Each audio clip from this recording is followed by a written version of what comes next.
बेगूसराय की जनता और देश की जनता सबको प्रणाम। मैं इंद्रजीत कुमार दधीची देहदान समिति में मेरे पिताजी सुशील कुमार राय, मेरा भाई नीरज कुमार, तीनों ने अपना पूरा शरीर समाज के लिए देहदान कर चुका हूँ, जिसका किसी भी जाति पाति से कोई लेना देना नहीं रहेगा। हमारा कोई भी अंग मरने के बाद किसी भी जाति के लिए उपयोग हो जाए तो इससे बड़ी बात मेरे लिए कुछ भी नहीं है। हम लोग आते हैं रोजगार पर।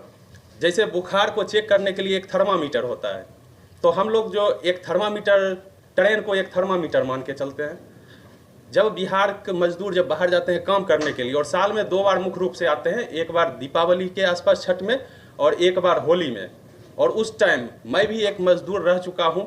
कई एक साल मजदूरी किया हूँ रिफाइनरी में, जामनगर में, उड़ीसा में, बंगाल में, और मजदूरी में रीगर आप पता कर लीजिए कि किस क्वालिटी का वर्क होता है। धूप में सुबह से काम किया हूँ, और मजदूर कितना परेशानी से काम करते हैं वो हमको पता है।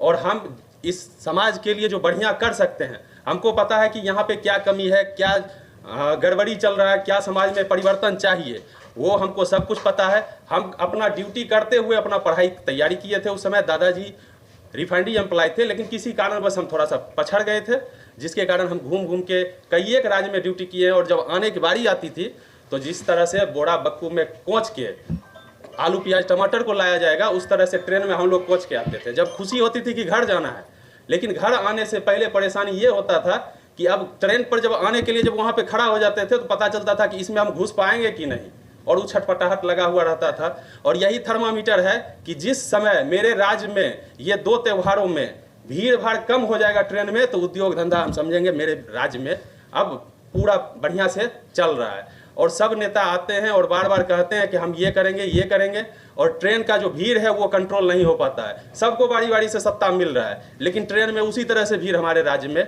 आ रहे हैं लोग। तो इस पे हम जनता से अपील करना चाहेंगे कि अगर हमको मौका मिलेगा तो हम 20,000 लोगों को सालाना रोजगार का मतलब ये नहीं है कि सरकारी नौकरी हम दे देंगे, लेकिन 20,000 युवाओं को रोजगार हम देंगे। अगर हमारा जीत हुआ तब भी, हम हार भी जाते हैं तो 5,000 युवा को हम ये वादा करते हैं कि हम जीतें या हारें, 5,000 युवा को जरूर हर सालाना रोजगार देंगे। और जीत गए तो 20,000 युवा को हम रोजगार देंगे, और जनता के बीच में हम हर वक्त हाजिर रहेंगे।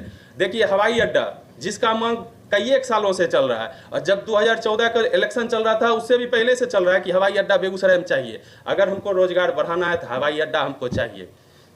बिना हवाई अड्डा अगर कोई करोड़पति, कोई बिजनेसमैन जो चाहेंगे कि बिहार में कहीं भी आके हम रोजगार डालें, तो उनको बिना हवाई अड्डा के व्यवस्था को वो नहीं आएंगे हमारे राज्य में कारोबार डालने के लिए। छोटा मोटा उद्योगपति ही आ पाएंगे। हमारे बिहार के सारे मजदूर जो बिहार से बाहर जाके काम कर रहे हैं, उसमें कई एक मजदूर हैं, हर जाति के लोग हमसे संपर्क में हैं, और उनको जो यहाँ पे कोई पूंजीपति उस टाइप से नहीं मिल रहे हैं कि वहाँ पे वो ट्रेंड हो चुके हैं, लेकिन यहाँ पे कोई सेटिंग नहीं मिल रहा है कि वो आके यहाँ पे रोजगार उनके साथ करें।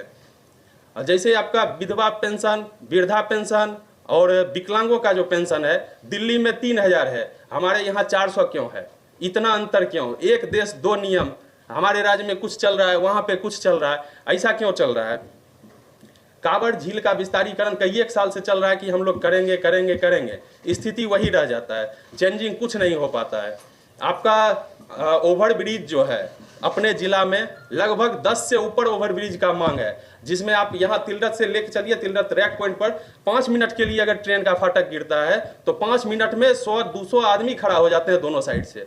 आपका बरौनी जाते हैं तो उस जंक्शन के पास 5 मिनट के लिए गिरता है तो शायद 300-400 आदमी वहाँ पुरने लगते हैं। बरौनी से तेघड़ा जाने के पास बीहट में जो हाट लग रहा है, हाट में सब लोग कह रहे हैं कि हाट को एक शिफ्ट किया जाए, वो सही जगह दिया जाए, वो जगह व्यवस्था नहीं हो पाता और NH पे जाम लगा हुआ रह जाता है। फ्लाईओवर जो भी बन रहा है वो बार बार जो है इतना विलंब चल रहा है। सामहो पुल जो है, सामहो की वासी कई एक साल से उम्मीद लगाए हुए हैं कि ये सरकार आएगा तो बना देगा, वो सरकार आएगा तो बना देगा, और उस उम्मीद पे हर सरकार आते हैं और बार बार वादा करके कि हम आपको ये पुल बना देंगे। पूरे सामहो से वोट लेते हैं, लेकिन बाद में जो है उनका अभी तक सिर्फ सुने हैं सैंक्शन हुआ है। अब सैंक्शन हुआ है, कितना दिन में बनेगा, तो हमको लगता है उस नाम से एक उम्मीदवार अपना जिंदगी भर वोट ले लेंगे, लेकिन उनसे पुल नहीं बन पाता है। एक मजदूर जो हम लोग के यहाँ काम करता है, तो एक विधायक हो, सांसद हो या कोई भी व्यक्ति हो, उस मजदूर से हम लोग 8-9 बजे वो मजदूर आएगा, 5 बजे शाम तक काम करवाते हैं। तो जब वो मजदूर आपको वोट दिया है, जब वो उतना देर खट के आपको वोट दिया है, तो उसके लिए आपको 8-10 घंटा खटना पड़ेगा। लेकिन यहाँ पे जैसे सत्ता में आते हैं आदमी, मौज में आ जाते हैं, और हम जो भी बोल रहे हैं वो दिल से बोल रहे हैं। हमारे बारे में जिनको जो पता होगा या नहीं भी होगा तो पता कर सकते हैं। हम जो भी करते हैं किन्हीं के साथ, मेरा पर्सनली किसी से कोई ना दुश्मनी है ना वैर है, और ना हम किसी पार्टी का विरोध करेंगे। लेकिन हमको बिहार का विकास चाहिए, और विकास के लिए जो संभव हो वो करने के लिए हम रेडी हैं।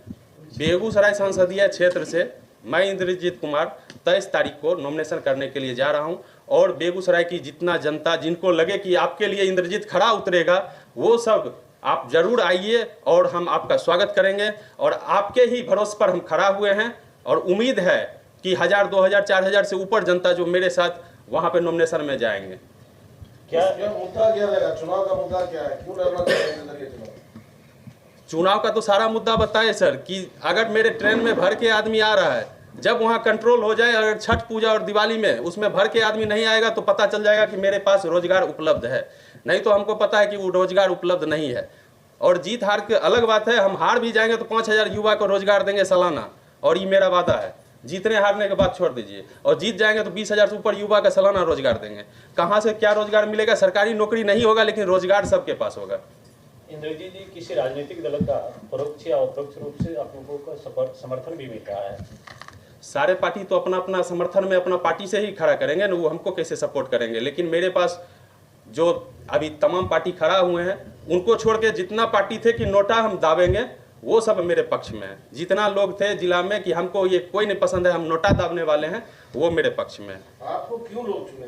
क्या सवाल ये है कि एक युवा है आप जी, और अचानक से, क्या पहले कभी कोई सामाजिक भूमिका नहीं है आपके समाज में? कोई युवाओं के लिए किसी समाज में हमारे पास सर कोई भी आदमी अगर आ गया, अगर वो भूखा है, वस्त्र नहीं है, या कोई भी समस्या है, तो हम उसका 1 साल का खाना पीना व्यवस्था नहीं कर पाएंगे। लेकिन तत्काली जो होता है हम लोग किए हैं, ऐसा बहुत आदमी किए हैं व्यवस्था। मेरा सवाल ये है इंद्रजीत जी कि अचानक से आप चुनाव मैदान में आ गए हैं जी, पहले से किसी मुद्दे को आपने उठाया, आवाज बुलंद किया जनहित में कि लोग जाने? जी सर, हम लंबा टाइम से जी सर, इंद्रजीत कुमार पहले से भी समाज के सवाल को लेकर आगे बढ़ते रहे हैं, और आज उनको लग रहा है कि काम नहीं हो रहा है, तो इसलिए चुनाव मैदान। हम ABVP से जुड़े हुए थे सर, और कई एक बार हम लोग कार्यक्रम किए हैं, कॉलेज के लिए, सड़क के लिए, मार्केट के लिए, बहुत सारे जगह गए हैं, जिसका अखबार में और वीडियो भी है मेरे पास, वो सब हम आपको दे सकते हैं सर। कई एक कार्यक्रम में हम प्रेजेंट हैं, ABVP में हम रह चुके हैं पहले से। आखिरकार चुनाव का समय आया, नॉमिनेशन का डेट फिक्स हो गया जी। उसके बाद इंद्रजीत जी लोगों के बीच प्रेस वार्ता के जरिए आ रहे हैं जी। इससे पहले लोगों के बीच इंद्रजीत जी नहीं देखे जाते थे। क्या चुनाव के बाद जिसे कहा जाता है बरसाती मेढक होना, इंद्रजीत जी फिर लोगों के बीच बने रहेंगे या उसी तरह साबित होंगे? 2 तरह के आदमी होते हैं सर। कुछ आदमी होते हैं जिसमें हम हैं कि मीडिया पे नहीं आते हुए भी कार्य कर रहे थे। 2 तरह के आदमी दान करने जाते हैं। एक होता है कि दान किए हैं तो हमारा नाम लिख लीजिए ऊपर में, हमने 5000 दान किया। एक होते हैं कि गुप्त दान, तो हम मीडिया में नहीं आते हुए काम बहुत किए हैं, और शायद वो सब मैसेज आपके मीडिया में आएगा, लोग देंगे मेरे बारे में कमेंट कि हम क्या किसके प्रति भलाई किए हैं या नहीं किए। आपको कोई क्यों वोट देगा? कोई तो वजह होगा। आखिर सर, एक कोई आदमी अगर सांसद के लिए रेडी हो रहा है तो वो अपने मन से नहीं होता है, आपके पीछे किसी ना किसी व्यक्ति का हाथ होता है। बड़ा आदमी हो, छोटा आदमी हो, तभी आप संसद में आते हैं। अकेला का चीज़ नहीं है कि कोई संसद में आ जाएंगे, चाहे बड़ा पार्टी हो या छोटा हो या निर्दलीय हो। अकेला कोई सोच लेगा पूरा जिला कंट्रोल कर लेंगे तो वो संभव नहीं है। बड़े बड़े पार्टी अभी बेगूसराय से चुनाव लड़ रही है, जिसमें कि बीजेपी से कद्दावर नेता गिरिराज सिंह भी चुनाव लड़ रहे हैं, दूसरी तरफ महागठबंधन से भी अवधेश राय लड़ रहे हैं। तो क्या आपको लगता है कि आप इन लोगों को चैलेंज कर पाएंगे? इसके लिए सर एक बहुत बड़ा बात हम आप सबको कहना चाह रहे हैं। 60 साल के उम्र पर भारत सरकार सारे विभाग के आदमी को रिटायर कर देता है।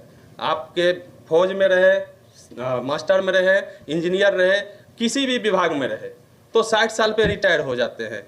तो आखिर नेता सब 60 साल के बाद भी क्यों कुर्सी दाबे हुए रहते हैं? आगे किसी को मौका क्यों नहीं देते? हमारा ये कहना है कि आप या तो इधर देखिए कि ये लोग भी 60 के बाद फिट हैं, तो उनका भी वहाँ से 5 साल बढ़ाइए, मतलब एक समान कीजिए। नेता के लिए जो हो वही यहाँ पे मास्टर के लिए भी हो, इंजीनियर के लिए हो, हर आदमी के लिए हो। अगर ये लोग 60 पे रिटायर हो रहा तो आप क्या है नहीं हो रहे हैं। हाँ, ये भी हम कहेंगे कि 60 पे आप रिटायर होइए, और रिटायर होने के बाद आप सजेशन दीजिए युवाओं को, आपके सजेशन पर हम लोग चलेंगे। अभी ये लोग का रिटायरमेंट का टाइम है, वो लोग कुर्सी दाबे हुए हैं। हम लोग के जैसे 5 आदमी को, युवा को बताते, सजेशन देते कि आपको ये करना है, ये करना है। पहला विकास का मुद्दा बेगूसराय के लिए क्या रहेगा आपका? सारा मुद्दा इतना है सर कि हम मुद्दा गिनती करेंगे वो कम पड़ जाएगा। 50-60 से भी ऊपर मुद्दा गिनिएगा तब भी कम पड़ जाएगा। हम तो बोल रहे हैं आपको, रोड हर गांव में अभी तक नहीं पहुंचा, 22 घंटा बिजली नहीं पहुंच रहा है। बहुत सारा गांव है जहाँ 2 घंटा 4 घंटा रहता है, एक दिन तूफान आएगा 4 दिन बिजली गायब रहेगा, 5 दिन बिजली गायब रहेगा। सामो पुल बता रहे हैं तो पुल आपका नहीं बन रहा है। वृद्धा विधवा पेंशन जो है आपको 400 मिल रहा है, कहीं 3000 मिल रहा है, आपके जिला में 400 मिल रहा है। ऐसा क्यों हो रहा है? तो कैसी तैयारी है नॉमिनेशन को लेकर? नॉमिनेशन में सर जनता को अपील कर रहे हैं, सारा जनता हमको सपोर्ट करे। 23 तारीख को आइए और आपका दमखम के लिए हम रेडी हैं और आपके ही जनता के ही विश्वास से हम खड़ा हो रहे हैं।